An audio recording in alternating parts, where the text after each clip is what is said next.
had to grab it. We just move a room like that. Alright, we're gonna start with the French Revolution. Alright, now looking back at the French, okay, this is where the people, the very people, the ones on the very bottom of life, take charge. See here, look at this little happy guy. And when they take charge, of course, you're gonna have a little bloodshed. Now, the French Revolution is caused by terror. Aha, my little French friend. Now, I mean my American friend here. I'm the French one. So terror. Write that down. Terror. I want you to remember that. Terror. Now, if you think about terror, it starts off with a T, correct? And T stands for, you remember this guy? The Enlightenment. Yes, my man here, he's not sitting on the toilet. He is thinking about ways to change the government. Yes, and the French demanded that they have a fair and just society. So, wanting a fair and just society, they decided they needed change, and here comes the Enlightenment, which was influenced by the American Revolution. Yes, unfortunately for the French, this is going to backfire, because when the Americans start getting our money, it makes us broke, and then next thing you know, the people over here are demanding change, and the king ends up with his head on the chopping block. But we're getting ahead of ourselves. Make sure you write this down. This was the main Enlightenment idea here that is going to underline the French Revolution. Anybody know who said that? Obviously, my little American friend does not know this. Okay, John Locke. Ha. So, now, looking at the 3 estates, you had the clergy, which is made up of church members. The nobility, which is the Kardashian family in France. And everybody else. Now, everybody else, that would mean the bourgeoisie, the peasants, and the working poor in the urban areas. Now, the key thing I want you to write down here is this. The clergy and the nobility make up 3% of the population. That's a small number. Controls 75% of the wealth, 100% of the political power, and pay almost no taxes. What a life. My little American friend, can you explain this political cartoon? The top 2 estates and the king basically live off of the 3rd estate. Even though they struggle and they are poor, the top 3 obviously have no problem getting money in their hands. Okay, so the work of the poor supports the monarchy, the first estate, and the second estate. What a life. Unless you're a part of that 97% of the poor people. Now, if you look at this little chart here, it kind of breaks everything down. Now, make sure you get this over here that's in bold letters if you haven't already. And notice right here, if you were a part of the 3rd estate, 50%, that is, if you make $1.50, if you make $20, $10 of it goes to the government. Those of you with a job, you will understand the frustrations of the people here. We call it FICA tax over here, and federal, it is, and state that. But those are the ones that are taking your money out of your pocket. Well, over here, it was half. I want half. Now, King Louis the 16th. Alright, look at this debonair guy. He has a bit of a double chin, but that's a whole nother discussion. Notice, alright, he inherited this huge debt from Louis the 14th and Louis the 15th. Unlike those two leaders, though, he was considered weak and indecisive. A bit of what we call today a flip-flopper. Alright, and then he made the incredibly stupid move of loaning the United States money to defeat the Britons. That's going to bankrupt him. So make sure of all of these that you make sure you write this down, because this is really going to bankrupt France to the point where Louis and Marie, sort of like Donnie and Marie? No. Louis and Marie are going to lose their heads. Marie Antoinette was his Austrian wife, who became queen at the age of like 15 or 16. She was known as Madame Deficient because all she wanted to do was spend money, and to be honest, she probably didn't give two craps about everybody else. That was our little known Austrian fact. Thank you so much for that information. Now, the problems get worse. King Louis finally calls a meeting of all of the Estates General. Now, this was unprecedented, as in they don't usually do this. But all of the estates would come together to discuss the financial problems that France was having. Unfortunately for Louis, he wasn't expecting the third estate to come in with such huge demands and changes, and this set the stage for revolution. As the third estate wrote their own document calling the Declaration of the Rights of Man. Write this down. The Declaration of the Rights of Man, written by the third estate during the tennis court oath. Right, the Declaration of the Rights of Man, and basically it just guaranteed all French men equal rights as citizens, no matter your birth. Okay, make sure you get the parts that are underlined, my young friends. Here we go. Okay, where is we? Here we go. The National Assembly. This is basically the third estate.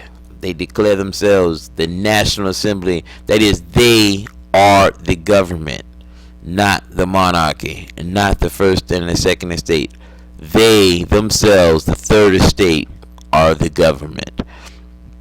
Now, this is a huge proclamation, and when they do this without any real enforcement power. They need the backing of the people to make this come through. Louis sends in the shock troops to shut this down. We will not have a declaration of any kind. So he sends in his guard to put down the revolution before it becomes a revolution. But what he triggers is something else. The people, the peasants, they rise up. And then we get, they go to the storming of what they call the Bastille. The Bastille was a prison of torture for the poor, and what they do is they take over that prison, they chop off a few heads, and next thing you know, they say, we, the people, will be the army for the National Assembly. The revolution is born, my friends. It's real. It's real.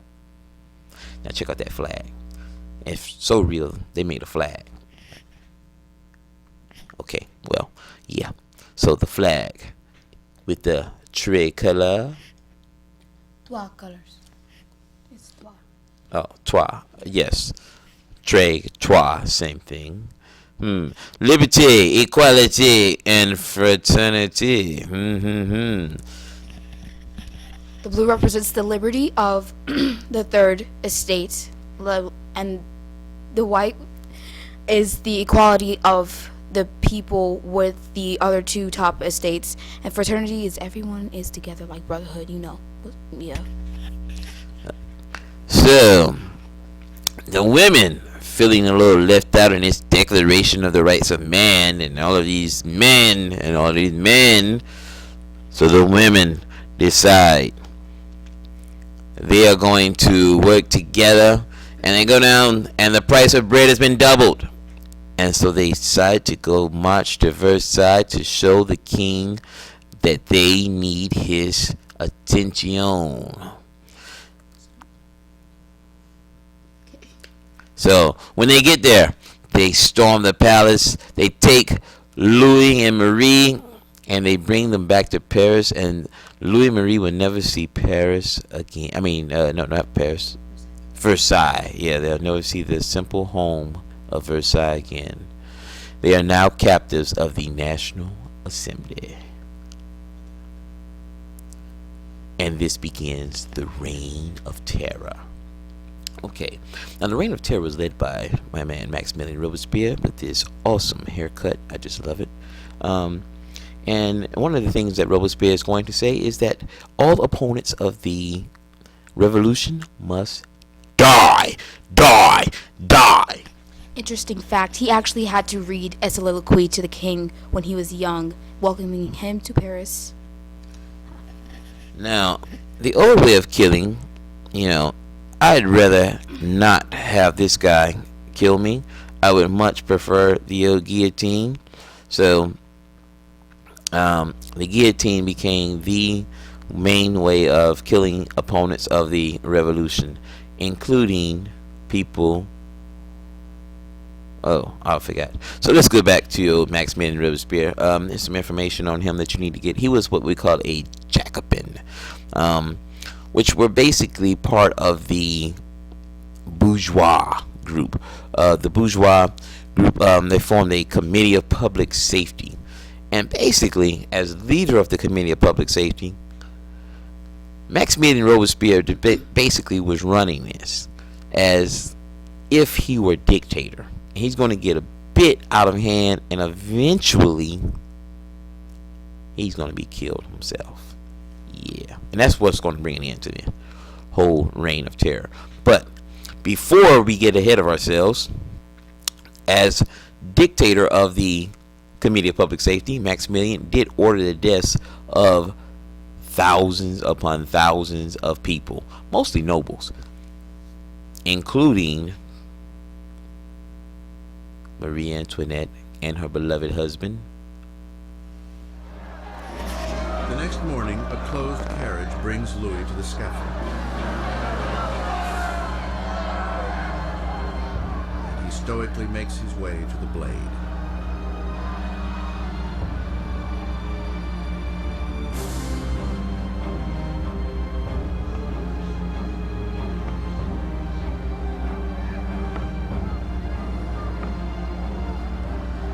He attempts to give a speech. I trust that my death will be for the happiness of my people, but I grieve for France, and I fear that she may suffer the anger of the Lord. But the guards drown him out with a drum roll.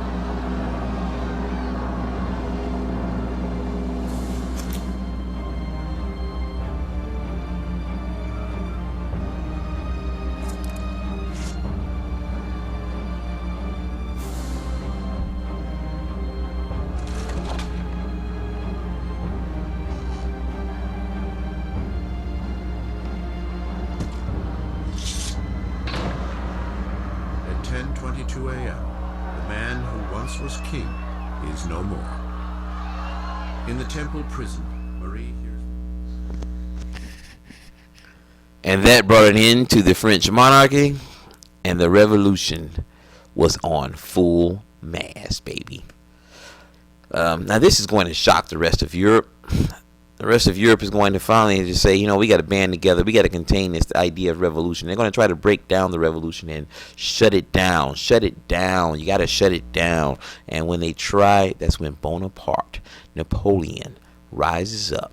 Napoleon is going to rise up, and he's going to try to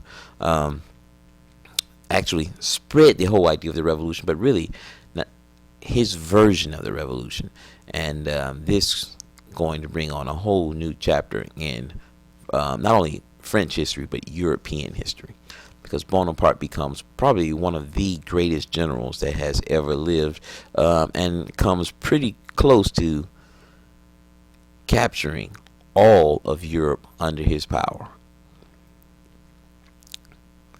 Alright, only I can save the revolution. And it's pretty funny that he actually said this, because later on he's going to say, I am the revolution, which is very similar to Louis XIV's I am the state, which kind of tells you where his mindset was, as they made him emperor of France. Now you just think about this. Okay, they start off the States General with Louis XVI in charge, with a king, and eventually work their way all the way back down to Napoleon, who's sort of like a king. Alright, so we go all the way around the horn, all the way around the bend, to come back to where we actually started off in the beginning. Now I need you to write me a little paragraph, a body paragraph, for your homework. So instead of answering questions, I got a little paragraph for you to write. Alright, using these 3 documents. Alright, and you're writing about the causes of the French Revolution. 1 body paragraph. Alright, that means I need 2 facts, 2 pieces of analysis. Alright, bring it tomorrow. Booyah!